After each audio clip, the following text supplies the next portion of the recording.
ही रामरक्षा कशी घ्या. रामरक्षेच्या पठणामुळे प्रत्येक मानव रामाचं सामर्थ्य स्वतःच्या जीवनात उतरवू शकतो. ही रामाच्या संपूर्ण सामर्थ्याने संपूर्णपणे भरली गेलेली आहे आणि मुख्य म्हणजे ॲक्टिव्ह आहे. रामरक्षा म्हणता म्हणता जेव्हा मी रामनाम लिहितो किंवा रामाची पूजा करतो किंवा रामाकडे बघतो तेव्हा अर्थातच मला त्याच्या सामर्थ्याचा अधिक उपयोग करून घेता येतो. रामाचं नाम, रामाचं दर्शन, रामाचं पूजन, रामाच्या समोर लोटांगण हेच एकमेव विजयी विनयी भवेत करणार आहे.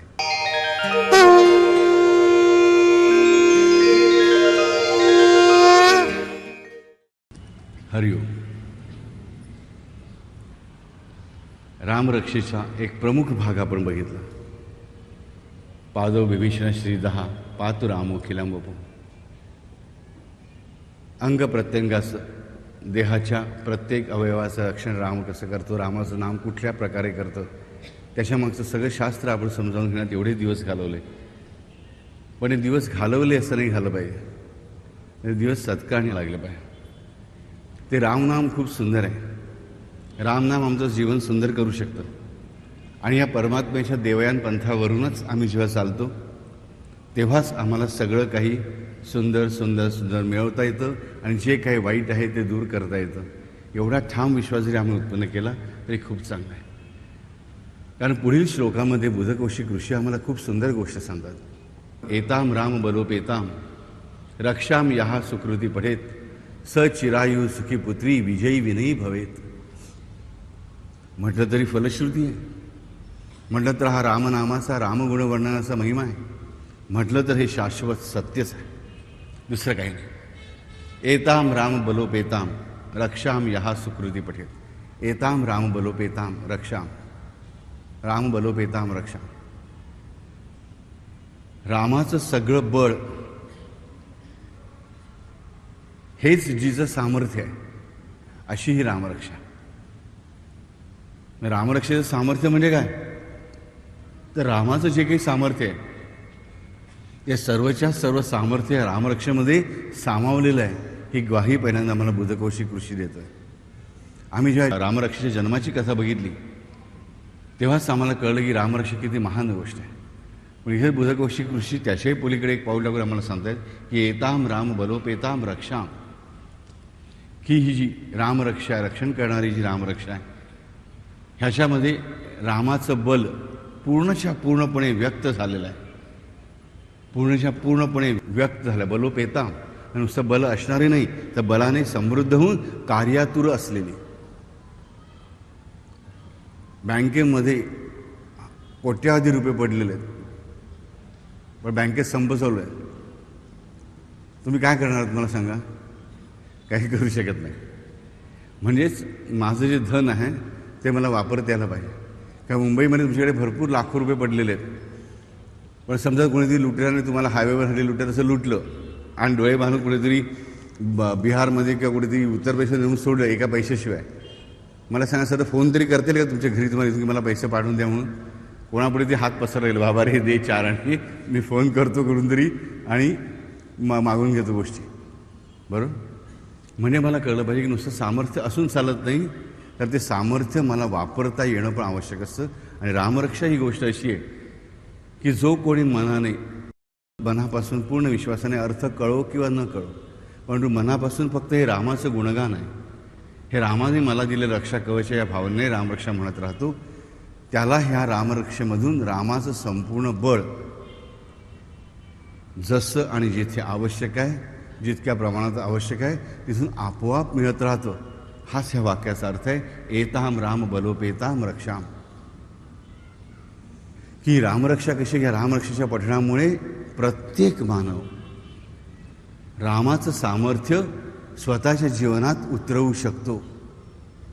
आम्ही मानवत आमचं बळ खूप थोडं आहे. किती आम्ही मोठा बनण्याचा प्रयत्न केला, अगदी संपूर्ण पृथ्वीचा राजा आम्ही झालो तरी देखील आमची ताकद खूप छोटी आहे, हे आम्हाला कळलं पाहिजे.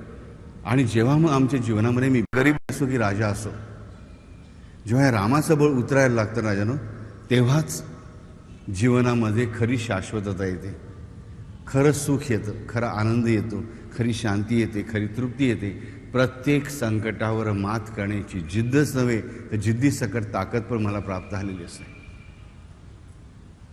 जगी सर्व सुखी असा कोण आहे, विचारे मना तुझी शोधून पाय.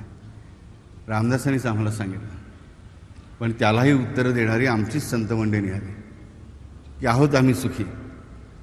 बरं, तुका म्हणे गर्भवासी सुखे घालावे आम्हासी. अरे घाबरतं कोण, पाहिजे वेळेस जन्माला घाल. कारण तुकारामाचं प्रेमच मग एवढं प्रचंड आहे की त्याच्यामध्ये भीती नावाच्या गोष्टीला अस्तित्वच उरत नाही. मला एका व्यक्तीने काही दिवसापूर्वी खूप सुंदर प्रश्न केला. मला तुकारामाची आठवण आता का झाली, तर बाबू तुकारामाने रामरक्षा वाचली होती का? आम्हा लोकांना नसत्या चौकशात जास्त. म्हणजे असे जर प्रश्न मी विचारायचे ठरवले, तुकारामाने वाचली होती का, एकनाथाने वाचली होती का, ज्ञानेश्वराने वाचली होती का, मग त्याच्या आधी कोणी वाचली होती, सगळ्यात पहिली कोणी लिहून काढली, सगळ्यात पहिली कोणी वाचली. अरे मला सांगा, हे सगळं संशोधन तुम्ही केलं म्हणून तुमचा काय फायदा झाला मला सांगा. तुकारामाने वाचली होती की नाही, म्हणजे आपण दोन पक्ष केले, ह्या बाजूची मंडळी वाचली पक्षाची, ह्या बाजूची मंडळी नाही वाचली पक्ष, समजा पुरतं, घाबरून जाऊ नका. तर मला सांगा, एकमेकाच्या झिंज्या ओढण्याशिवाय ह्यातून काही निघू शकेल का? काही नाही. कारण तुकारामाने रामरक्षा वाचायची गरज आहे की नाही हा पहिला प्रश्न आम्हाला पडला. तुकारामासारख्याला कोणाची अपेक्षा आहे मला सांगा? त्यांना रामरक्षेची अपेक्षा नाही, त्यांना रामाची पण ज्याला अपेक्षा नाही, ज्याला फक्त रामाच्या सेवेची अपेक्षा आहे, त्यांना रामाची पण अपेक्षा नाही. लक्षात ठेवा, त्यांना रामरक्षेची काय अपेक्षा नाही, आवश्यकता अशा ते जय जय रामकृष्ण हरी मंत्र म्हणायचा. म्हणून बापू मी तुम्हाला हा प्रश्न केला. असं त्या माणसाने मला दुसरा प्रश्न विचारला. मी म्हटलं खरं रे बाबा, तू इतिहास संशोधकच व्हायला पाहिजे होतास. पण सुदैवाने त्या माणसाला लवकरच हळूहळू कळून आलं की या बापूला काही कळत नाही, आपण प्रश्न न विचारलेले बरे. त्यामुळे माझी सुटका झाली. कारण अशा लोकांच्या प्रश्नांना उत्तर देण्यामध्ये एवढा वेळ पोर घालवणं, अर्ध मिनिट किंवा पाऊण मिनिट, हे मला खूप खर्चिक बाब वाटते. मी अशाप्रकारे मला वेळ घालवणार नाही. पण तुकारामाने जय जय रामकृष्ण हरी म्हणून स्वतःच्या आयुष्याचं सोनं केलं आणि इतर लाखो जणांच्या आयुष्याचं सोनं केलं. आम्ही मात्र नसत्या शंका, कुशंका आणि प्रश्नांच्या मागे लागून हातात आहे ते पण गमावून बसतो. त्यामुळे रामरक्षा आम्ही म्हणायचे, आणखीन कोण म्हणतो, कोणी म्हणत नाही, ह्याशी आमचा संबंध नाही, हे आम्हाला कळलं आहे. पहिल्यांदा ही रामरक्षा बुधकौशिक ऋषीनेच म्हटली, हे सिद्ध आहे. बुधकौशिकाच्या समोर कोणी म्हटली? साक्षात त्या शिवरूपाने म्हटली. त्याच्या पाठोपाठ कोण म्हणत गेली? तर ती जगदंबा पार्वती म्हणत गेली. आणि ती ह्या दोघांमधला हा संवाद हा त्या कोणाच्या समोर घडला? बुधकौशिक ऋषीच्या समोर घडला. आणि दुसरा कसा घडला आम्ही बघितलं. किती जण जमा आले होते तेव्हा, बरोबर? ज्यांना कथा आठवत असेल त्यांना. बऱ्याच जणांचं पुढचं पाठ मागचं सपाळ्याने आम्ही विसरून पण गेलो असू. अरे 2 वर्ष होत गेली, आता कुठे आठवणार आहे रामरक्षेची जन्मकथा? आम्हाला आमची जन्मकथा आठवत नाही, तिथे रामाची जन्मकथा आणि रामरक्षेची काय आठवणार? परंतु स्वतःची जन्मकथा आठवण्याची गरजच नसते, कारण ती जन्मभर आपल्यासमोर उलगडत चाललेलीच असते आणि आम्हीच उलगडत करत असतो. किंबहुना आमच्या जन्माची कथा आम्हीच करत असतो. साईबाबांनी सांगून ठेवलं की माझी कथा मीच करीन, तसं प्रत्येक मनुष्य म्हणत असतो माझी कथा मीच करीन. म्हणजे माझ्या जीवनाचे रंग मीच उधळीन किंवा माझ्या जीवनाचं चित्र मीच बिघडवीन. परंतु हे सगळं जर होऊ द्यायचं नसेल तर बुधकौशिक ऋषीचा मार्ग आम्हाला पत्करायला पाहिजे. एताम राम बलोपेताम रक्षाम. ही जी रामरक्षा आहे ही रामाच्या संपूर्ण सामर्थ्याने संपूर्णपणे भरली गेलेली आहे आणि मुख्य म्हणजे ॲक्टिव्ह आहे. It is active, it is not a passive store. हा स्वतःची हालचाल नसणारा खजिना नाही आहे. ही एका ठिकाणी असणारी बँक नाही आहे, तर मी जाईन तिथे माझ्या बरोबर येणारी बँक आहे. ही बँक माझ्यावर मी जाईन तिथे असेल त्या अवस्थेत आणि प्रत्येक जन्मात राहणार आहे. ह्या जन्मातली माझी बिल्डिंग पुढल्या जन्मात माझ्या मालकीची असेल का? साधा विचार करा. तुम्ही समजा गेल्या जन्मामध्ये टाटा बिर्लाच्या घराण्यात जन्माला होतात आणि आज तुम्ही समजा मिल कामगाराच्या घरात जन्माला आला आहात, तर त्याची मालकी तुम्हाला मिळू शकेल का? नाही, माझ्या जन्मामध्ये मी त्या घरात जन्माला होतो. नाही, भौतिक पदार्थ तुम्हाला दुसऱ्या जन्मामध्ये मिळू शकत नाही. ही रामरक्षा अशी आहे की रामाच्या संपूर्ण सामर्थ्याने, इथे आम्हाला करायला पाहिजे की बुधकोशिकाला काय म्हणायचं आहे, रामाचं संपूर्ण सामर्थ्य म्हणजे काय, तर अगाध आहे, अनंत आहे, एवढंच आम्ही म्हणू शकतो. ते झालंच. पण आम्हाला काय समजून घ्यायला पाहिजे, तर रामाचं सामर्थ्य म्हणजे पहिली गोष्ट एक, ह्याचे 3 भाग पडतात. की रामाचं म्हणजे परमात्म्याची नव अंकुर ऐश्वर्य, ती कुठली हे मी सांगणार नाही आहे, म्हणजे मी ग्रंथामध्ये दुसऱ्या मांडलेलं आहे. परमात्म्याची नव अंकुर ऐश्वर्य कुठली असतात आणि माणसाला काय काय देतात. मनुष्याला सगळं देणारी, सर्व विश्व चालवणारी परमात्म्याची जी शक्ती आहे, त्यांनाच आम्ही नव अंकुर ऐश्वर्य म्हणतो परमात्म्याची. ती परमात्म्याची म्हणजे रामाची 9च्या 9 अंकुर ऐश्वर्य ह्या रामरक्षेमध्ये आहेतच. दुसरी गोष्ट आम्हाला या संपूर्ण या शब्दाबद्दल कळली पाहिजे. संपूर्ण सामर्थ्य म्हणजे की रामाबरोबरच रामनामाचं जे सामर्थ्य आहे, ते रामनामाचं पण संपूर्ण सामर्थ्य ह्या रामरक्षेमध्ये आपोआपच आहे. आता इथे मी एक महत्त्वाची गोष्ट तुम्हाला सांगतो की रामरक्षा ह्या संपूर्ण स्तोत्रामध्ये रामाचं नाम 108 वेळा आलेलं आहे. बरोबर, हे किती जणांना माहिती आहे? हात वर झाले, पण तुम्ही मोजलं तर तुम्हाला 108 सापडणार नाही. मोजलं तर 108 वेळा सापडत नाही, थोडा नंबर कमी पडतो, पण तो कमी नाही आहे. तो बरोबर रामनाम 108 वेळा आलेला आहे. पण जिकडे डायरेक्टली राम हा शब्द नाही, रामाची अनेक दुसरी नावं आलेली आहेत, पण डायरेक्ट रामनाम पूर्ण 108 वेळा आम्हाला राम राम ह्या प्रकारे दिसत नाही, तर खूप वेगळ्या प्रकारे शब्दांची रचना करून बुधकोशिक ऋषीने 108 आकडा पूर्ण केलेला आहे. आणि ह्या रामनामाची रचना या रामरक्षेमध्ये बुधकोशिकाने अशी केलेली आहे, म्हणजे अर्थात शिवाने अशी केलेली आहे, किंबहुना प्रभू रामचंद्राने जशी केलेली आहे की हे प्रत्येक वेळा जेव्हा त्याच्यामध्ये रामनाम येतं, त्या रामनामाच्या आधी येणारे शब्द आणि नंतर येणारे शब्द हे मिळून जे एक व्हायब्रेशन तयार होतं, जी काही स्पंदनं तयार होतात, ती स्पंदनं जेव्हा ते शब्द उच्चारले जातात त्या रामनामासकट, म्हणजे पादव विभीषण श्रीदहा, ह्याच्यापुढे आपण काय म्हणतो, पातु रामो अखिलम वपुः, पातु रामा अखिलम वपुः. पातू आणि अखिल हे 2 शब्द अशा रीतीने जोडले गेले आहेत ह्या रामनामाच्या दोन्ही बाजूला की जेव्हा मी ते उच्चारतो आणि जर माझ्या मनामध्ये संपूर्ण प्रेम असेल, थोडं जरी प्रेम असेल परमात्म्याविषयी, रामाविषयी, तर ते दोन्ही शब्द त्या रामनामाच्या प्रभावामुळे माझ्या जीवनात ताबडतोब उतरणारे असतात, ताबडतोब उतरतात. पातू म्हणजे रक्षण करणे आणि अखिल म्हणजे सर्वस्वाचं. ते रामनामापर्यंत 2 शब्द अशा रीतीने जोडलेले आहेत. पातूच्या ऐवजी आणखी अनेक दुसरे संस्कृत शब्द वापरता आले असते, अखिलच्या ऐवजी अनेक दुसरे संस्कृत शब्द वापरता आले असते, परंतु हे 2च शब्द का वापरलेत? आणि ह्या 2 शब्दांची ध्वनिशास्त्रानुसार जी कंपनसंख्या आहे, ती कंपनसंख्या आणि रामनामाची कंपनसंख्या ह्यांच्या मिश्रणातून प्रत्येक मानवाला प्रेमाच्या साहाय्याने त्या रामनामाची, त्या शब्दांचे अर्थ जीवनात उतरवण्याची ताकद मिळवता येते. आणि अशा रीतीने 108 रामनाम ह्या रामरक्षेमध्ये बुधकोशिक ऋषीने फिरवलेलं आहे. त्यामुळे रामनामाची संपूर्ण ताकदसुद्धा आम्हाला ह्या रामरक्षेमधून प्राप्त होते. मला अशा काही व्यक्ती माहिती आहेत की जे रामनाम लिहिताना रामरक्षा म्हणतात. म्हणजे हाताने रामनाम लिहिलं जातं, मुखाने रामरक्षा म्हटली जाते, मुखाने दत्तगुरू म्हटलं जातं, काही हरकत नाही. त्याला एका व्यक्तीने मला काही दिवशी विचारलं, बापू असं चाललं का रे, काही लिहा आणि शिवपंचाक्षरी स्तोत्र म्हणा आणि रामनाम लिहा, काहीही बिघडणार नाही. परंतु प्रत्येक रूप त्या परमात्म्याचीच आहेत हे जाणून मात्र मी लिहिलं पाहिजे, तर मग मला कुठलाही अडथळा होऊ शकत नाही.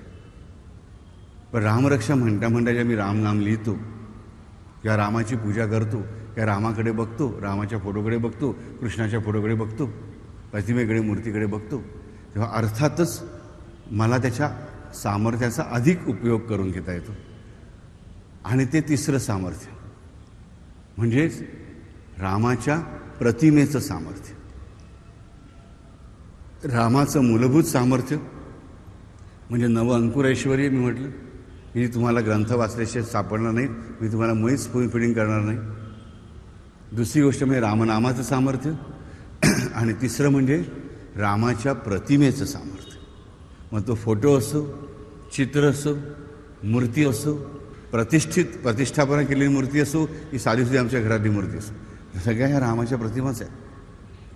किंवा रामाचं जे कुठलं रूप आम्हाला आवडतं, जो कुठला अवतार आम्हाला आवडतो त्याचं चिन्ह, मग ती आमच्या हातातली अंगठी असेल, आमच्या घरातलं लॉकेट असेल, आमच्या घरातला फोटो असेल, किंवा आमच्या लहान मुलाने रामाचं म्हणून काढलेलं वेडवाकडं चित्र असेल, पण ते सुद्धा जर रामाचं म्हणून माझा पूर्ण विश्वास असेल तर त्या प्रतिमेला एक सामर्थ्य आहे. परमात्म्याच्या प्रतिमेमध्ये पण एक सामर्थ्य आहे, ज्या सामर्थ्याला दार्शनिक सामर्थ्य अशी उपाधी आहे. दार्शनिक सामर्थ्य म्हणजे दर्शनामुळे मिळणारं सामर्थ्य नाही, तर दर्शन घडवणारं सामर्थ्य, दर्शन घडविणारं सामर्थ्य. दर्शन कोणाचं? परमात्म्याचं दर्शन घडवून देणारं सामर्थ्य. प्रत्येक प्रतिमेमध्ये हे परमात्म्याचं दर्शन घडवून देण्याचं सामर्थ्य असतं आणि ते सामर्थ्यसुद्धा रामरक्षेमध्ये आहे. म्हणून एताम राम बलोपेताम. कारण रामरक्षा म्हणता म्हणता आपोआप मनामध्ये रामाची प्रतिमा आमच्या सबळ होत जाते, सबळ होत जाते. कारण रामाचं वर्णन एवढ्या सुंदरपणे त्याच्यामध्ये येतं की आम्हाला भले जराही संस्कृत कळत नसेल तरी त्याचे जे मोजके शब्द आम्हाला कळतात त्याच्यामुळे आपोआप रामाची आकृती आमच्या मनामध्ये तयार होत जाते आणि सुद्धा अत्यंत घट्टपणे. त्यामुळे संपूर्ण ऐश्वर्य रामाचं खरोखरच रामरक्षेमध्ये आहे. तसंच ते सुंदरकांडामध्ये पण आहे आणि नुसतं रामनामामध्ये पण आहे. म्हणून बापू नुसतं रामनामामध्ये सुद्धा ह्या तिन्ही गोष्टी आहेत, मग रामरक्षण सुंदरकांड वाचा कशाला? आम्ही नुसतं रामराम म्हणू. बरोबर आहे, रामराम म्हणणं आम्हाला सोपं वाटतं म्हणून एवढं कुठे तो ग्रंथ वाचत बसा सुंदरकांडाचा 1 तास लागतो वाचायला. बरोबर, रामरक्षा म्हणायची एवढे पाठ करायची एवढी कठीण आहे. पण रायानं लक्षात ठेवा, प्रत्येक गोष्टीचं महत्त्व वेगळं असतं. साधी गोष्ट लक्षात घ्या, आता आपण घरी नेहमी काय जेवतो? पोळी, भाजी, भात आणि आमटी, बरोबर की नाही? बाकी 4 परत असेल पण बेसिक आमचं हे अन्न आहे सगळ्यांचं. बरं, उद्या समजा कोणी म्हटलं की मी सकाळी नाश्त्याला फक्त आमटी पिईन, दिवसाचा जो माझा पोळी, भाजी, आमटी आणि भाताचा कोटा आहे त्याचा मी वापर कसा करीन? सकाळी फक्त आमटी पिईन, दुपारी जेवणाला मी फक्त नुसता सुका भात खाईन, संध्याकाळच्या नाश्त्याला मी फक्त भाजी खाईन आणि रात्रीच्या जेवणाला फक्त सुक्या पोळ्या खाईन. तर ह्याला काय अर्थ आहे? तुम्ही ह्याला काय म्हणाल? चालेल का? नाही का? तो वेडेपणा म्हणून आम्ही, ह्याला मात्र आम्ही वेडेपणा म्हणणार नाही. राम नाम नुसतं घेणार, रामरक्षा नाही म्हणायची, सुंदरकांड नाही वाचायचं, साई चरित्र नाही वाचायचं, ह्याला आम्ही वेडेपणा म्हणतो, ह्याला मी शहाणपणा म्हणतो. हाच आमचा सगळ्यात अति शहाणपणा असतो. साधी गोष्ट लक्षात घ्या, उद्या तुमच्या शरीराने ठरवलं की बाबा जेव्हा तू अन्न गिळतोयस तेव्हा ब्रिदिंग आणि हार्ट स्टॉप होईल, 3 पैकी एकच क्रिया एका वेळी चालू राहील, तर चालेल का? कोणी अन्न घालायला घाबरेल की नाही मला सांगा? म्हणतात एक घास तरी घालायला तयार होईल का? की जेवताना 50 घास घालायचे म्हणजे 5 मिनिटामध्ये 50 वेळा हात बंद, चालेल? किंवा बाबा त्याच्यापेक्षा थोडी आणखीन माफी दिली की जेवताना नाही पण श्वास घेताना हात बंद करू, प्रत्येक कशाला हात चालू पाहिजे? चालेल? नाही चालेल. म्हणजे आम्हाला पाणी पिताना, अन्न खाताना सुद्धा श्वास आणि हार्ट क्रिया आमची चालू राहायलाच पाहिजे. ह्या 3 गोष्टी एकत्र करायला आम्हाला विचारत नाही. श्वास घेताना मग पाणी कशाला पिऊ? पाणी पिताना मग जेवू कशाला? जेवतोय मग श्वास कशाला घेऊ? हा प्रश्न आम्हाला पडतो? नाही पडत. तेवढंच बेसिक, तेवढंच मूलभूत रामनाम, रामरक्षा पठण, रामाच्या नामाचा गजर करणं, रामाच्या प्रतिमेचं दर्शन घेणं, रामाच्या प्रतिमेचं पूजन करणं, त्याच्यासमोर लोटांगण घालणं, ह्या सगळ्या गोष्टी अशाच श्वास, पाणी, अन्न आणि आमची हृदयक्रिया ह्याच्यासारख्या आमच्या जीवनामध्ये एकत्र आल्या पाहिजेत. जसं अन्नाचं, पाण्याचं, श्वासाचं आणि हृदयक्रियेचं प्रत्येकाचं आपापलं महत्त्व आहे, एकाला दुसऱ्याशिवाय फार काळ अस्तित्व नाही. त्याचप्रमाणे आम्हाला कळलं पाहिजे की ह्याचा नामाचा उच्चार, ह्याचं नामस्मरण, ह्याचं रक्षा कवच, ह्याचं स्तोत्र, ह्याचं दर्शन, ह्याच्यासमोर लोटांगण घाललं आणि मुख्यमंत्री ह्याला शरण जा. आम्ही दररोज भुकेला शरण जातोच की नाही मला सांगा. आम्ही माणसं किती ठिकाणी शरण जातो सांगा मला दिवसामध्ये. दुपारी 12 वाजता समजा तुम्हाला भूक लागली, सकाळपासून नाश्ता मिळालेला नाही, 12 वाजता भूक लागली, 1 वाजला, 2 वाजले, 3 वाजले, 4 वाजले, 5 वाजले, पण तुमच्यासमोर अन्न मिळत नाही आहे.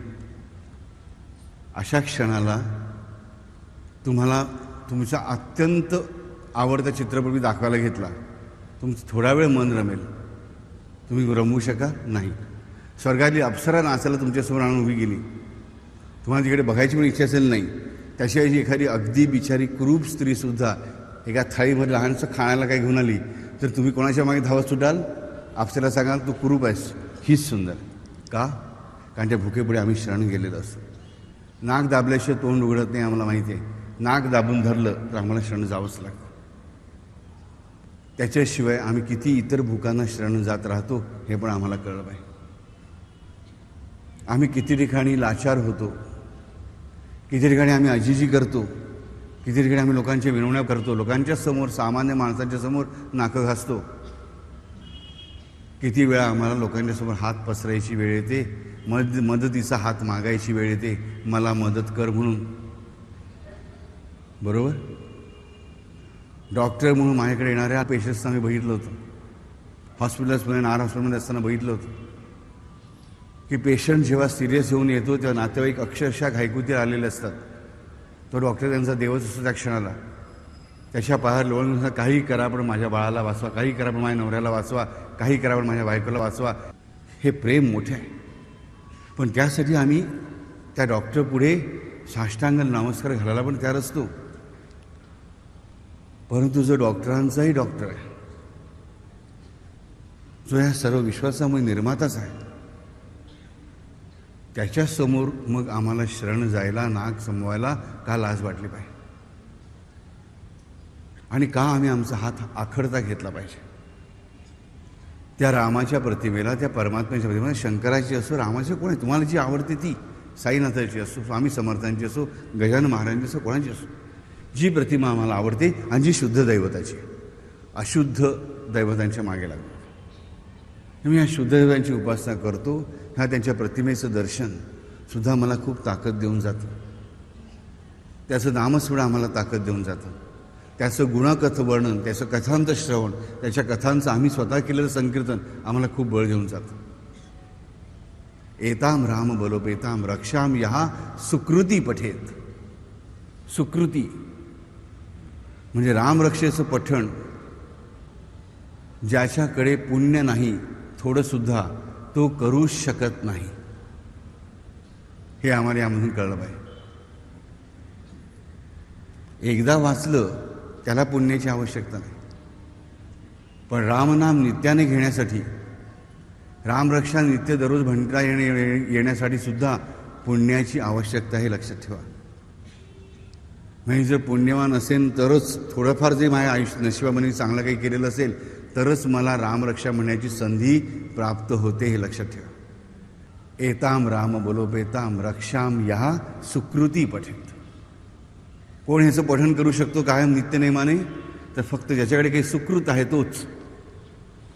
नशीब चांगलं किंवा वाईट आहे तो नाही म्हणत आहे, सुकृती पठेत, की ज्याने काहीतरी चांगलं कर्म केलेलं आहे त्यालाच, त्याच्याच मनात हा विचार उत्पन्न होतो, त्याचीच बुद्धी अशी होते की मला राम नाम दररोज घेतलं पाहिजे, मला रामरक्षा म्हटली पाहिजे, किंवा मला रामनामाची वही लिहिली पाहिजे. जर माझ्या मनामध्ये भगवंताबद्दल भीती उत्पन्न झालेली आहे किंवा धाक उत्पन्न झाला आहे, काही हरकत नाही. त्या भीतीपोटीसुद्धा मी रामनाम घेतलं तरी चालेल. माझ्या मनातल्या कुठल्या तरी संकटासाठी, प्रश्नासाठी, जीवनाच्या प्रश्नासाठी मी रामनाम घेत असेल तरी देखील संकटामध्ये का होईना परमेश्वराचं नाम घेण्याची, सद्गुरूंचं स्मरण करण्याची मला बुद्धी झाली. ह्याचा अर्थ कुठेतरी अजून माझ्या नशिबामध्ये पुण्याचा साठा उरलेला आहे, हे लक्षात ठेवा. एताम राम बलोपेताम रक्षाम यहा सुकृती पठेत. आमचं काहीतरी सुकृत आहे, पण आमच्या कानावर रामनाम पडतंय, रामनामाचा महिमा आम्ही ऐकतो, रामरक्षेचा महिमा आम्ही ऐकतो. लक्ष असो की नसो पण आम्ही रामरक्षा म्हणतो, काही हरकत नाही. सामान्य माणसंच आम्ही, आमचं थोडं लक्ष उडेल, मला दुसरीकडे लक्ष जाईल, काही हरकत नाही, घाबरून करायला. परंतु तरी देखील हे आमच्या हातून घडतंय, आम्ही नेटाने घडतो.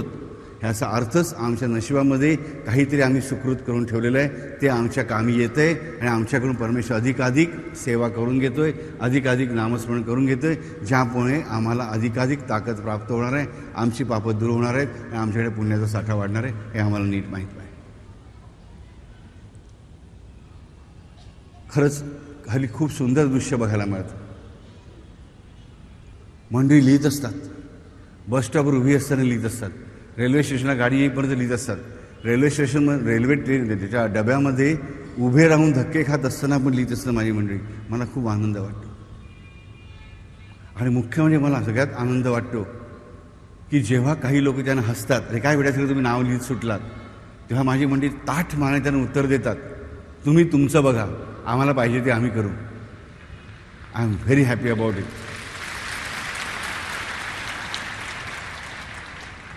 ही 108% भावना आमच्यामध्ये पाहिजे. We are not answerable to anybody. आम्ही कोणालाही उत्तर द्यायला बांधलेले नाही, हे आम्हाला कळलं पाहिजे. रामनाम वही का लिहितो?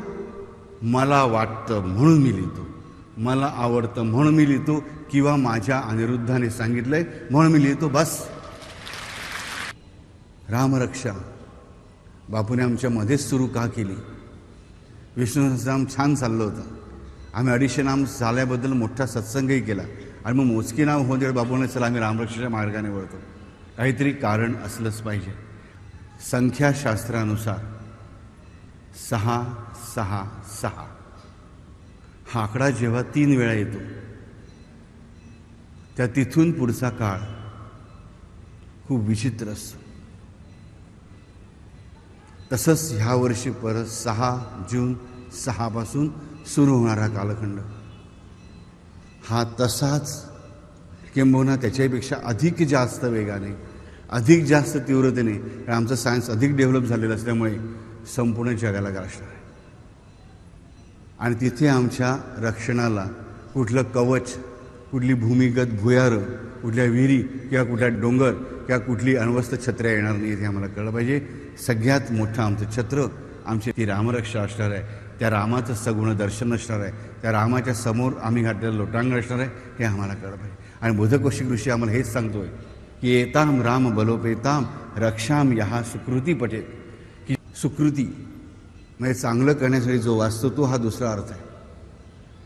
म्हणजे ज्याला संहारातून स्वतःचं रक्षण करायचं, ज्याला वाचायचं आहे, अशा ज्याच्याकडे पुण्य आहे तोच फक्त रामनाम घेतो. एताम राम बलोपेताम रक्षाम ह्या सुकृती पडेत स चिरायु सुखी पुत्री विजयी विनयी भवेत. स चिरायू, स म्हणजे तो, 6 तवते, 6 म्हणजे तो मराठी संस्कृतमध्ये. स चिरायु, चिर आयु म्हणजे तो कुठल्याही संहारामध्ये, कुठल्याही प्रकारच्या अस्त्राने, शस्त्राने, गंडांतराने अपमृत्यूचा बळी ठरत नाही, त्याला चिरायू म्हणतात. स चिरायू सुखी पुत्री. सुखी पुत्री म्हणजे ज्याला पुत्रांमुळे, म्हणजे मुलांमुळे आणि मुलींमुळे सुख प्राप्त झालेलं असं होतं. नाहीतर धृतराष्ट्राने गांधीला 100 पोरं होती, 101 मुलगी होती, काय सुख मिळालं मला सांगा? काहीच नाही मिळालं.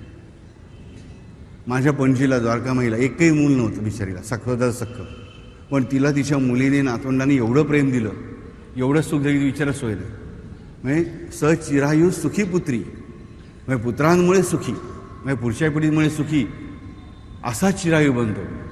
नाही तर नुसते आम्ही म्हातारे होत चाललो, पण कशासाठी? तर मुलांच्या लाथा खाण्यासाठी, मुलांनी हुडूस तुडूस करण्यासाठी, मुलांनी सुनानी मुलीने जावयाने आम्हाला भिकाऱ्यासारखं वागवण्यासाठी जर आम्ही जगणार असू, त्या जगण्याचा अर्थ काय मला सांगा?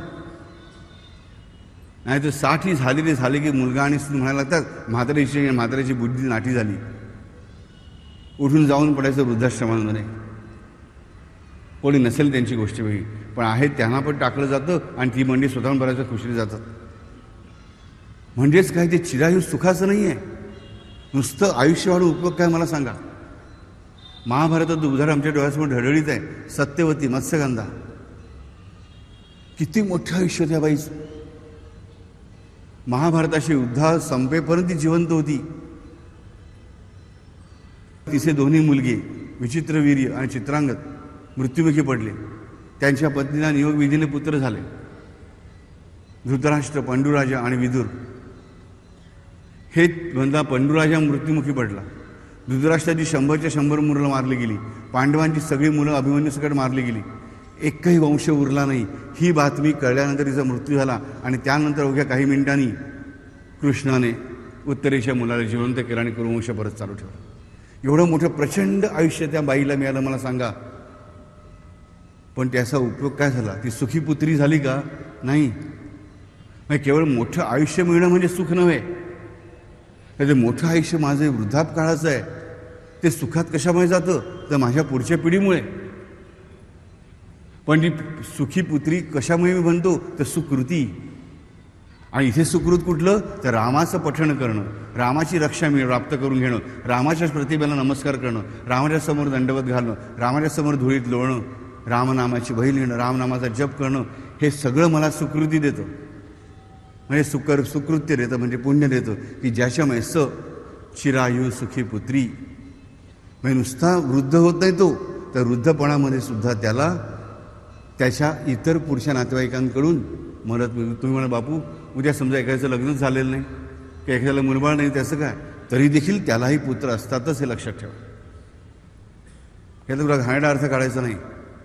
तर अगदी सत्सर्षित धर्ममार्गाने सुद्धा त्याची काळजी घेणारे पुत्र आणि कन्या आपोआप परमेश्वर पाठवत राहतो, हे आम्हाला कळलं पाहिजे. चिरायू सुखी पुत्री. नुसता चिरायू नाही, तर त्या वृद्धापकाळामध्ये तो पुत्रांमुळे कन्यांमुळे सुखी बनतो. चिरायू सुखी पुत्री विजयी विनयी भवेत. विजयी, नुसता विजय नाही तर विनयी पण. कारण ज्या विजयामध्ये विनय नाही, परमेश्वराच्या चरणांची नम्रता नाही, ज्या विजयाचा अहंकार आहे, परमेश्वरा तू विजय मिळवून दिलास हा विचार नाही, तो विजय उरतच नाही. त्यामुळे विजय आणि विनय ह्या दोन गोष्टी एकरूपच आहेत, लक्षात ठेवा. विनयाशिवाय विजय असूच शकत नाही. पण विनय म्हणजे विनम्रता. जो मनुष्य नुसता जय मिळवत चाललाय, पण याकडे संपूर्ण खोटारडेपणा आहे, याकडे अहंकार आहे, तो विजयी असू शकत नाही. तो नुसता जयी असतो. विजयी बनण्यासाठी मला विनम्र असणं, अहंकारपूर्ण टाकलेला असणं ह्याची खूप आवश्यकता असते. ही गोष्ट लक्षात घ्या. विजयी विनयी भवेत. होतोच, होईलच, ही खात्री 108% आम्हाला बोधकौशिक ऋषी देतो. विजयी विनयी भवेत. कारण ज्याच्या विजयामध्ये विनय नाही, भगवंताशी शारण्य नाही, त्याचा विजय टिकाऊ नसतो, हे लक्षात ठेवा. त्याला तात्पुरता जय मिळाला. जसा कौरवांना द्यूतामध्ये कपटामध्ये मार्ग स्वीकारून तात्पुरतं पांडवांचं संपूर्ण राज्य हडप करता आलं, परंतु पुढे काय झालं आम्ही बघतो की अत्यंत वाईट स्थितीमध्ये, वाईट रीतीने या सगळ्या कौरवांचा नाश झाला, सगळ्या कौरवांचा विनाश झाला. पण पुढे धृतराष्ट्राला त्याच पांडवांच्या दारात आश्रित म्हणून जगावं लागलं.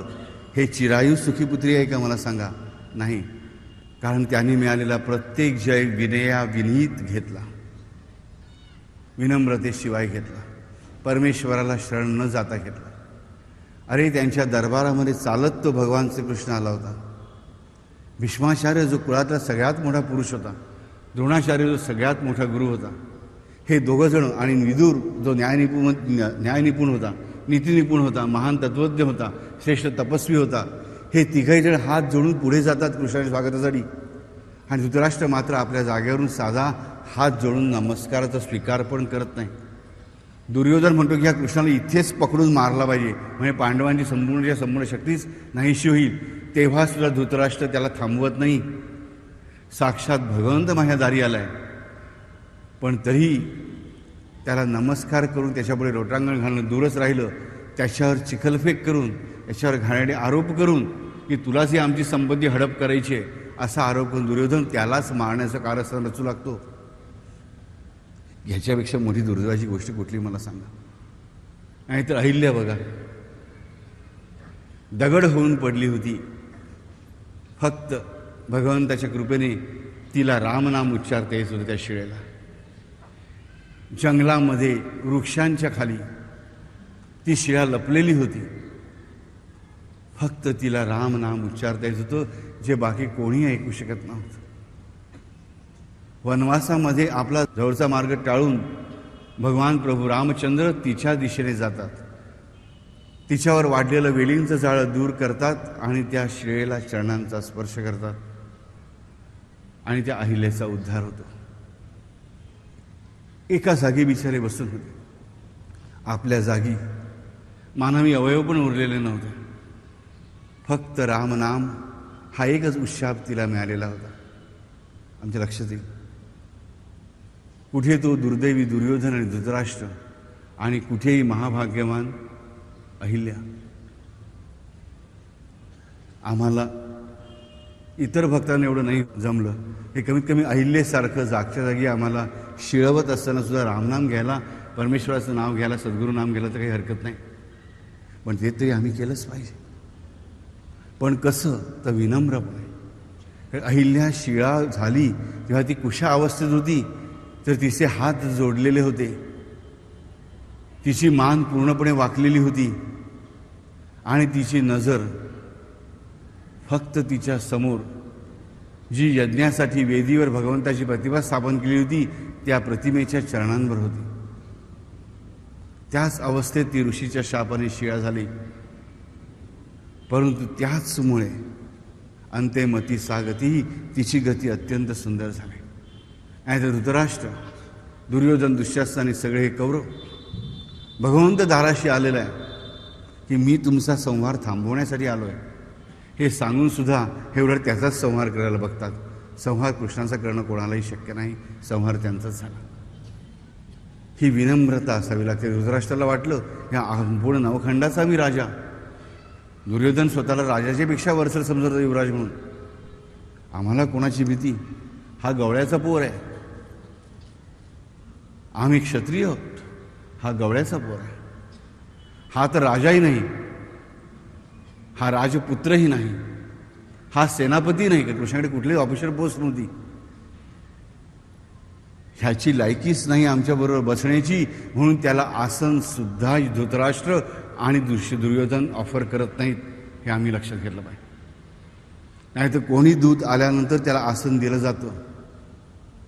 हा तर द्वारकाधीश स्वतः आमच्या दारात आलेला होता. परंतु धृतराष्ट्राने, दुर्योधनाने, दुःशासनाने साधं आसनसुद्धा त्याला पुढे केलं नाही की देवा आसनस्थ हो, देवा ही घे जागा.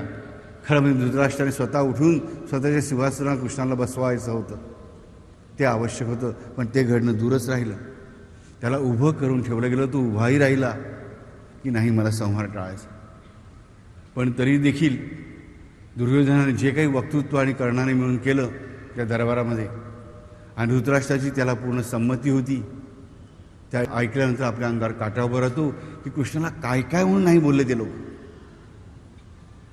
तू गवळ्याचा पोर आहेस, तू हीन जातीचा आहेस, तुझ्यावर कसलेही संस्कार झालेले नाहीत, तू स्त्रीलंपड आहेस, तुझा रंग जसा काळा तसा तुझा अंतरंगही काळच आहे, तू राजा नाहीस, तू राजपुरुष नाहीस, तू राजकुलक नाहीस, तू राजज्ञ नाहीस.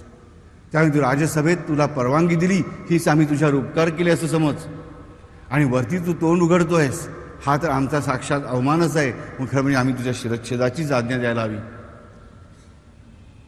विचार करा. एवढंच नाही, ह्याच्या पुढे जाऊन दुर्योधन त्याला म्हणतो की अरे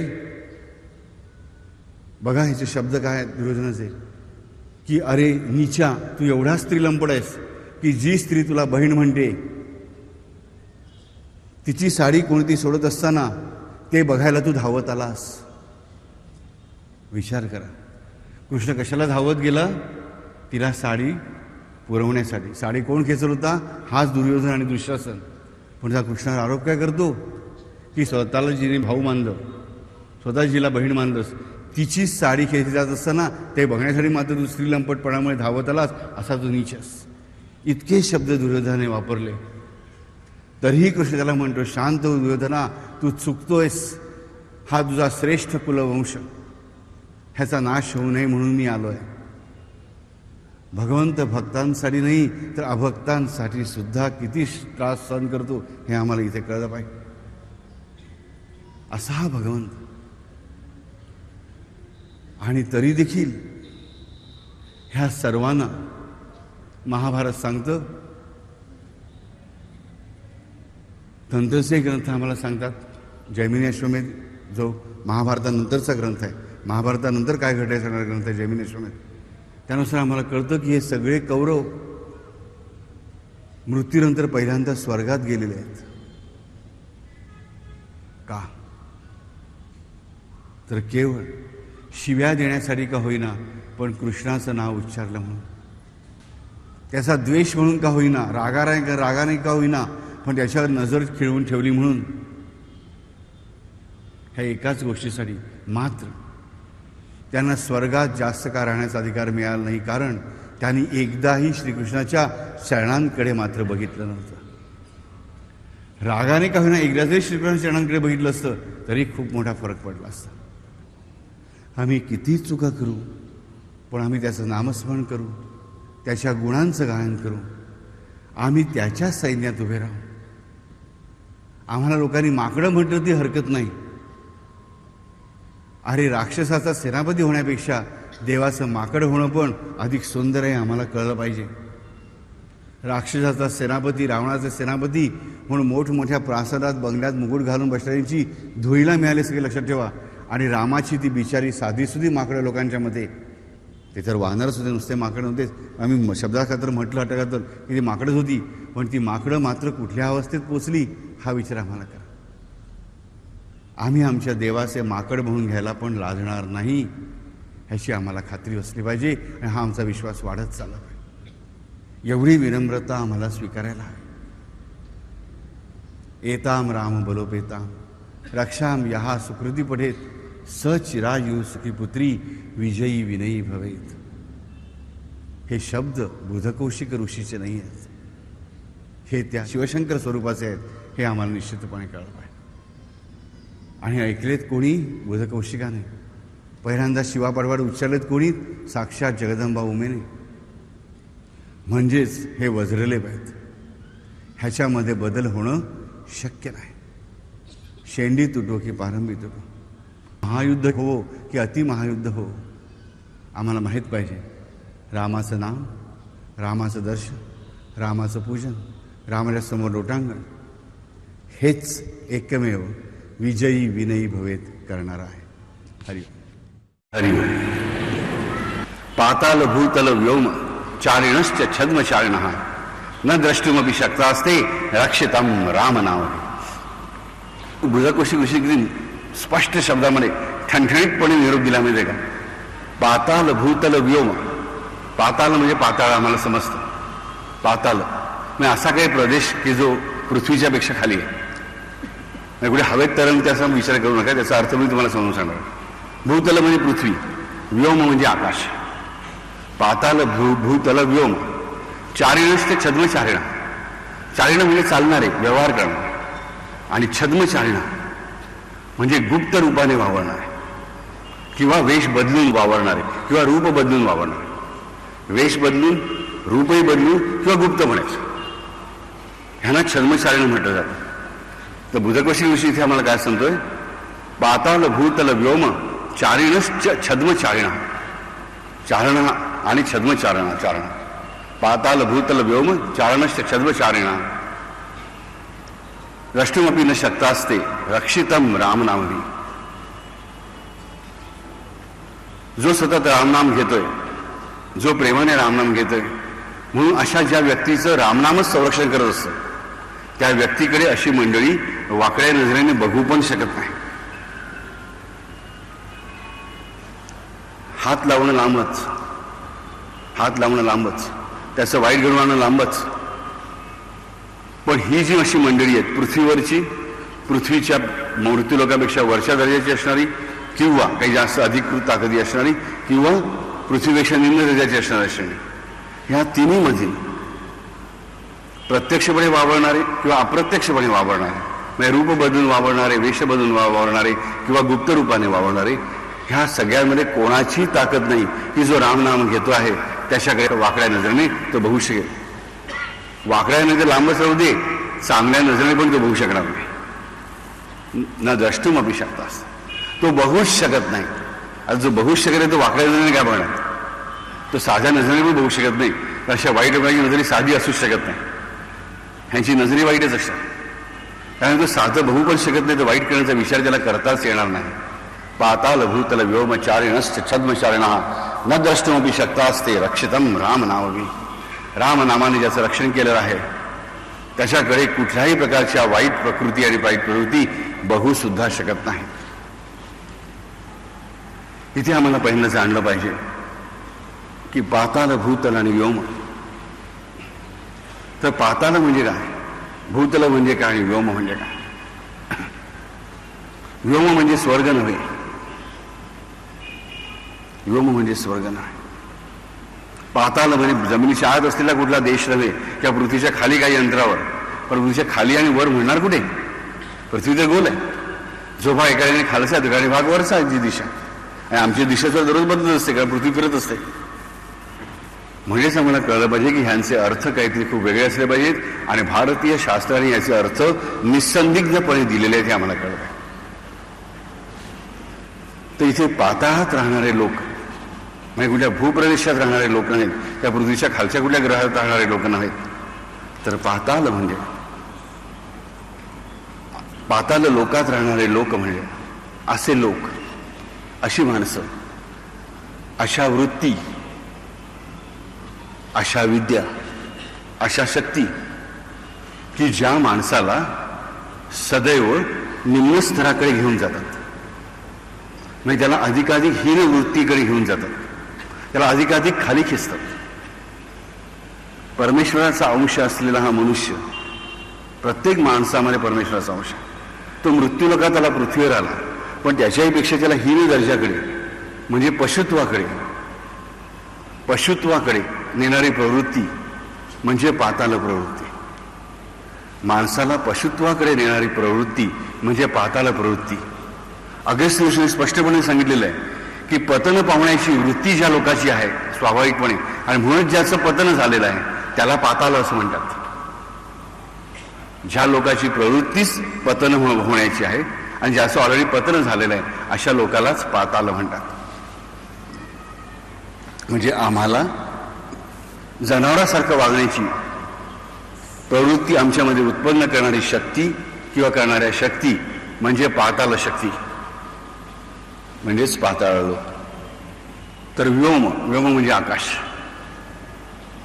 व्योम म्हणजे इथे अंतराळ, अवकाश या अर्थाने शब्द आलेला नाही आहे. व्योम शब्दाची फोड करायची म्हणजे तुम्हाला 3-4 प्रवचनं लागतील. पण मला इथे कळलं पाहिजे की व्योम शब्दाचा एक अर्थ आहे जो ओंकाराच्या विरुद्ध आहे, तो व्योम आहे. जो ओंकाराच्या विरुद्ध आहे तो व्योम आहे. म्हणजेच जो देवांच्या विरुद्ध आहे तो व्योम आहे, तो व्योमलोक आहे. म्हणजेच माणसापेक्षा श्रेष्ठ असणारा ताकदीने, प्रवृत्तीने नव्हे, माणसांपेक्षा ज्यांची ताकद श्रेष्ठ आहे, जास्त आहे, श्रेष्ठ म्हणण्यापेक्षा जोरदार आहे, जास्त आहे, अधिक आहे. अतिमानवी ताकद जिथे आहे, पण ती ताकद कशी आहे तर परमेश्वरी मार्गावरची नाही आहे, तर ओंकाराच्या अभावाच्या मार्गावरती. म्हणजे ज्याला आम्ही काळी विद्या म्हणतो, जादूजान विद्या म्हणतो, आसुरी विद्या म्हणतो, त्या विद्यांच्या सहाय्याने चालणारे मानव आणि जीवात्मे ह्यांचा लोक म्हणजे व्योमलोक. पाताळ लोक आणि व्योमलोक म्हणजे दोन्हीकडे आमच्या लक्षात की दोन्हीकडे एकीकडे पतन झालेलं आहे. माणूस माणसापेक्षा कमी ताकदीचा झाला म्हणजे प्राणी झाला. दुसरीकडे माणसाची ताकद व्योमलोकात वाढली. म्हणजे वाढली कशी तर दुष्ट प्रवृत्तींकडे, वाईट प्रवृत्तींनी, वाईट शक्तींच्या सहाय्याने. म्हणून तो पृथ्वीपेक्षा वर उठलेला दिसतो, पृथ्वीपेक्षा वरचा वाटतो व्योम. परंतु ऍक्च्युअली ते माणसापेक्षा उच्च अवस्था नाही आहे, तर हीनच अवस्था आहे, पण जास्त ताकदीची अवस्था आहे. काळी विद्या म्हणजे काय आम्हाला प्रश्न पडतो. आम्ही घाबरतो. घाबरू नका, मी तुम्हाला स्पष्टपणे सांगणार आहे काय असतं. ह्या विश्वामध्ये द्वैत म्हणतो ना मी, दोन आहेत. तर प्रमुख द्वैत कुठलं?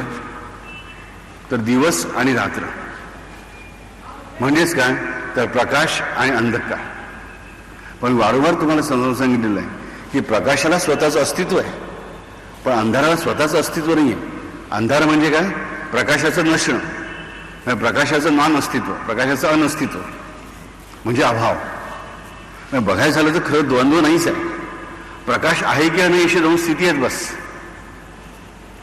आम्ही भगवंताच्या मार्गाची उपासना करतो, पवित्र मंत्रांची उपासना करतो, सद्गुरूंच्या मार्गाने चालतो, म्हणजे आम्ही दिवसाची उपासना करतो, आम्ही प्रकाशाची उपासना करतो. पण आम्ही अंधाराची उपासना कधी बनतो? तर जेव्हा परमेश्वरी नीतिनियमांचा, परमेश्वरी मार्गाचा, सत्यप्रेम आनंदाचा, रामाचा, कृष्णाचा मार्ग सोडून आम्ही दुष्ट प्रवृत्तींचा, अंधाऱ्या विद्येचा, काळोखी विद्येचा, म्हणजे परमेश्वरी मूल्यांच्या अभावाचा मार्ग स्वीकारतो. आणि त्याच्यासाठी जे मंत्रोच्चार केले जातात, त्यासाठी जी विधिविधानं केली जातात, घृणास्पद कृत्य ही मंडळी करत असतात. आणि हे सगळं कशासाठी? तर परमेश्वराच्या नियमांचे भंग करण्यासाठी मुद्दा. म्हणजे परमेश्वराचं अनस्तित्व, परमेश्वरी भावाचं, परमेश्वराचं अनस्तित्व कोणीच करू शकत नाही. परमेश्वरी भावाचं अनस्तित्व निर्माण करण्यासाठी, त्या भावाचं अनस्तित्व निर्माण करण्यासाठी ह्यांचे अघोरी प्रयत्न चालू असतात. आणि त्यासाठी अघोरी मंत्र आणि घाणेरड्या क्रिया ह्या मंडळींना कराव्या लागतात. आणि त्याच्यामधून ही मंडळी ताकद मिळवतात. आणि आम्ही जे बघतो ना, कोणी लिंबू टाकलं, फिंबू टाकलं, अमुक केलं, त्या सगळ्या गोष्टी ह्याच्यातून आलेल्या असतात. परंतु ही मंडळी लोकांचं नक्की अहित करू शकतात, कारण ही लोकांचं चांगलं करू शकत नाहीत. हे कोणाचं कधीच चांगलं करू शकत नाही. ते एखादं चांगलं करतात म्हणजे काय? त्याच्या शत्रूंचं वाईट करून किंवा त्याच्या मित्रांचं किंवा चांगल्या माणसांचं वाईट करून. म्हणजे चांगल्या माणसाचं वाईट का होतं? तर त्यांच्याकडे त्या परमेश्वराचा वरद असतो नसतो म्हणून. तो परमात्मा म्हणतो, राम असो, श्रीकृष्ण असो, त्याची भक्ती आमच्याकडे नसते म्हणून. आणि तो आहे एकच. त्याच्या नामाने, त्याच्या ताकदीने जेव्हा आम्ही समृद्ध होतो, तेव्हा असे सगळेच्या सगळा हा व्योमलोक आणि पाताळलोक एकत्रितपणे तुमच्या एकट्याच्या विरुद्ध येऊन उभा राहिला ना, तरी घाबरण्याचं कारण नाही. पण ह्या विद्या असतात, ह्या विद्यांनी माणसाला त्रास देणारी लोक पण ह्या जगामध्ये असतात. आणि त्याच मंडळींचे त्रस्त आत्मे मृत्यूनंतर अत्यंत हलाखीच्या परिस्थितीत जगत असतात. नरकापेक्षाही अत्यंत वाईट यातना ज्यांनी दुसऱ्या पुरुषाचा त्यांना कळेल की सप्त लोक आहेत. त्या सप्त लोकांमध्ये सुद्धा ह्या पाप्यांना वेगळ्या प्रकारे विकसित करण्यासाठी ही शिक्षा नसतेच, ही त्यांचा जीवात्मा विकसित होण्यासाठी, शुद्ध करण्यासाठी. पण सोनं सुद्धा शुद्ध करण्यासाठी तापून घ्यावं लागतं. मग दुराचारानं किती तापवावं लागेल मला सांगा? पण यांना तापवलं जाणारच आहे, 100% तापवलं जाणार. परंतु ही जी मंडळी असतात, ह्यांच्यापासून रक्षण करून घेण्याचं काम सामान्य माणसाच्या हातात नसतं. कोणी सांगतं की अरे बाबा रे, तुला कोणी ती करणी केली, तुमच्या ऑफिसमधल्या माणसाने, तुमच्या बिझनेसमधल्या माणसाने जो तुमचा दुस्वास करतो त्याने केली, ही ठीक आहे. ह्या मंडळीमध्ये 90% लोक आहेत, 90% लोकांकडे काही नसतं. लक्षात ठेवा, ही तुम्हाला फक्त लुबाडण्यासाठी बसलेली असतात. आणि ज्यांच्याकडे असतं हे परतवण्याची ताकद, ती मंडळी सुद्धा ह्या वाईट मार्गाचीच असतात. त्यामुळे आगीतून फुपाड्यात पडल्यासारखी तुमची परिस्थिती होते. म्हणून सामान्य माणसाचं रक्षण कोण करू शकतं? बुधकोशी ऋषी आम्हाला मार्ग दाखवतो. पाताल भूतल व्योमचारिणश्च छद्मचारिणा न द्रष्टुमपि शक्तास्ते रक्षितम रामनावी. रामनाम जो लिहितो त्याच्यासाठी ह्या जगातली कुठलीही वाईट शक्ती, ह्या जगाच्या बाहेरची कुठली वाईट शक्ती सुद्धा डोळे वर करून सुद्धा बघू शकणार नाही, हे लक्षात ठेवा. पण जमत तसं नुसतं चकडे पेटण्याऐवजी रामनामाची वही लिहिली तर रामनाम मी उच्चारतो पण आहे, घेतो पण आहे. कोणाबरोबर? ते हनुमंताबरोबर. त्या माझं रक्षण आपोआप होणारच आहे. पाताल भूतल व्योम चारिणश्च छद्म चारिणा. छद्म ह्या प्रवृत्ती गुप्त रूपाने फिरत असतात. म्हणजे काय? अदृश्यमय पण मान्य, पण त्याच्यापेक्षा मानवी रूपात असलेली मंडळी सुद्धा आम्हाला कळणाऱ्या शरीर फिरतात. मात्र ह्याचे आम्हाला माहीत पाहिजे की ही अशी मंडळी जी असतात ती कधीही रामनाम घेत नाहीत, ती भगवंताचं नाम कधी घेत नाहीत. आणि त्यासाठी ती नास्तिक असल्याची नाटकं करत राहतात, खऱ्या देवावर टीका करत राहतात. कारण त्यांना माहीत असते की भगवंताचं नाव ते ज्या क्षणी उच्चारतील त्या क्षणी त्यांची सगळी विद्या फोल जाणार आहे, त्यांच्या उपयोगी पडणार नाही. म्हणून हनुमंतानेच आम्हाला उदाहरण घालून दिलंय सुंदरकांडामध्ये. हनुमंत सीतेला शोधत शोधत रावणाच्या महालात फिरत असतो. फिरता फिरता तो एका महालामध्ये येतो. बघतो तर काय, अरे रामाची सगळी आयुध आहेत. तिकडे नवतुलसी का वृंद दे की हर्ष कपिराई, की तुळशीचं नवनव रोपटं लावलेलं आहे, ताजं तवानाचं रोपटं आहे. अरे ह्या काळ सज्जन कर भासा, लंका निशिचर निकर निवासा. हनुमंत महाराज म्हणतो की लंका हे तर निशाचरांचं, म्हणजे रात्रीची उपासना करणाऱ्यांचंच राज्य आहे. इथे हा रात्री झोपलेला, हा रामनामाची आयुध असणारा, हा तुळशीचं झाड असणारा कसं काय बरं राहू शकतो? हा छद्मचारण तर नाही ना, मला फसवण्यासाठी माया ते उत्पन्न केलेलं नाही ना. पण तेवढ्यामध्ये बिभीषण जागा होतो. बिभीषणाला माहीत पण नाही कोण बाजूला आहे, आणि जागा होताच तो म्हणतो राम राम. त्या क्षणी म्हणतो, ओळखतो, अरे हा रामनाम घेतोय, तो जर झोपेतून जागा झाल्या म्हणजे हा नक्कीच निशाचर असू शकत नाही, हा वाईट विद्यांचा उपासक असू शकत नाही, हा वाईट प्रवृत्तींचा उपासक असू शकत नाही. राम राम दे सुमिरन किन्ना. बिभीषण राम राम स्मरण केलं काय? हनुमंत हर्षाने आनंदित होऊन उठले की सज्जन चिन्ह, की सज्जनपणाचं चिन्ह म्हणजे वाईट प्रवृत्तीकडे नसणाऱ्याचं चिन्ह म्हणजे रामनाम घेणं. हे लक्षात ठेवा 100%. म्हणून आम्हाला आमची रामनामाची वही अगदी उचित काळामध्ये दिलेली आहे. सुंदरकांड उचित काळामध्ये दिलेलं आहे. काही नाही करता आलं ते रामनामाची वही आम्हाला नक्की लिहिता येते, हे आम्ही लक्षात घेतो. कारण एकच की बुधकौशिक ऋषीने दिलेलीच ग्वाही की पाताल भूतल व्योम चारिणश्च छद्म चारिणा न द्रष्टुमपि शक्ता असते रक्षितम रामनामधी. अशा गुप्तराव रूपाने राहणाऱ्या शक्तीचं सुद्धा काही चालत नाही. जी मंडळी ह्या वाईट विद्यांच्या मागे असतात, म्हणून आम्ही बाबा तुमच्या देवाला मानत नाही, की आम्ही देवालाच मानत नाही म्हणून विरोध राहतात, त्यांच्यापासून सुद्धा आम्हाला असणारं भय पूर्णपणे नाहीसं होतं केवळ त्या परमात्म्याच्या स्मरणाने, नामस्मरणाने. हे आम्हाला कळलं पाहिजे. आणि महत्वाची गोष्ट इथे यांनी सांगितलेली आहे बुधकौशिक ऋषींनी की चारिणा छद्म चारिणा, की नुसते असणारे असे लोक नाहीत, असे फिरणारे लोक, अशा फिरणाऱ्या शक्ती. म्हणजे ह्याचं जरी म्हणजे एका जागी कुठे दबा धरून बसलेले नसतात, तरी संपूर्ण समाजामध्ये मिसळलेले असतात. आणि म्हणूनच आम्हाला सामान्य माणसाला माहीत नसतं की अमुक ठिकाणी मी गेलो की तिकडे प्रवृत्ती व्हायब्रेशन्स चांगली आहेत की वाईट आहेत. तुमच्याकडे काय होका यंत्र आहे का मला सांगा, की मेटल डिटेक्टर सारखा डिटेक्टर आहे, positive vibration detector, negative vibration detector आहे का? कसं ओळखणार? आम्ही नाही ओळखू शकत. परंतु खरंच आम्हाला माहीत नसतं की कुठल्या जागी पॉझिटिव्ह पवित्र स्पंदन आहेत, कुठल्या ठिकाणी निगेटिव्ह म्हणजे ऋण स्पंदन आहेत, वाईट स्पंदन आहेत. पण कुठल्याही स्पंदनाच्या आम्ही गेलो तरी आमचं रक्षण झालंच पाहिजे, ही अशी आमची खात्री असली पाहिजे. मला सांगा, जगात किती रोग आहेत? प्रत्येक रोगाचं व्हॅक्सिन घेत बसणं शक्य आहे का माणसाला? जी 7 असेल व्हॅक्सिन घेऊ शकतो. कमीत कमी 10 ते 12 हजार प्रकारचे आजार आहेत. प्रत्येकाचं व्हॅक्सिन काढलं. मला सांगा, तुम्हाला जन्मता द्यायला सुरुवात केली, दररोज एक व्हॅक्सिन, 12,000 दिवस, म्हणजे किती वर्ष लागली हा विचार. तेवढ्या वर्ष तुम्ही दररोज टोचून घेताय, शक्य आहे का मला सांगा? आणि ते टोचून होईपर्यंत पहिल्याचं बूस्टर ते कधी? आयुष्यभर तुम्ही इंजेक्शनच टोचत राहाल. त्यापेक्षा आमची रोगप्रतिबंधक शक्ती जर चांगली असेल तर आम्हाला कुठेही गेलो ते होऊ शकणार नाही, आम्हाला कळलं आहे. आणि रामनाम घेणं, खऱ्याखुऱ्या परमात्म्याच्या भक्तीमध्ये रममाण होणं, त्याच्या शब्दांचे दास असणं, हीच एकमेव गोष्ट आहे की जी आमची सर्व प्रकारची प्रतिबंधक शक्ती वाढवते. रोगप्रतिबंधक शक्ती म्हणजे वाईट प्रतिबंधक शक्ती वाढवते. आमच्यावर कुठल्याही प्रकारची वाईट शक्ती कधीही हल्लाच करू शकणार नाही, ह्याची काळजी तो राम, तो कृष्ण घेत असतोय, आम्हाला कळलं आहे. 100% घेत असतो. परंतु आम्हीच जर म्हटलं की मला नाही तुझं नाव घ्यायचं, मला रावणाचंच नाव घ्यायचं, तर प्रश्न तुमचा आहे. तुम्ही बापू आम्ही रावणाचं नाव काही घेत नाही, कोणी रामाचं नाव घेत नाही, एवढंच. रामाचं नाव न घेणं म्हणजेच रावणाचं नाव घेणं, हे लक्षात ठेवा. रामाचं नाव न घेणं म्हणजेच रावणाचं नाव घेणं. रावणाचं नाव वेगळं घ्यावं लागत नाही, रावणाचा वेगळा जप करावा लागत नाही. जो मनुष्य रामाचं नाम घेत नाही, जो मनुष्य रामाचा किंवा कृष्णाचा म्हणजे परमात्म्याचा द्वेष करतो, तो आपोआप रावणाचं नाव घेतच असतो, हे लक्षात ठेवा. आम्ही काय सांगितलं? परमेश्वराचं नाव, परमेश्वराचे गुण ह्यांचा अभाव आम्ही आमच्यामध्ये उत्पन्न करतो. परमेश्वराचा भाव सगळीकडे आहेच, आणि त्या अभावाला अस्तित्व नाही, फक्त क्रिया आहे. हे राष्ट्रीय सुद्धा नाही, त्याचं आम्ही नाव कसं घेणार? म्हणजे आम्हाला म्हणजे रामाचं नाव घेण्याची आम्हाला जरूर नाही आहे. रामाचं नाव घेतलं नाही म्हणजे जो अभाव निर्माण झाला तोच रावण आहे.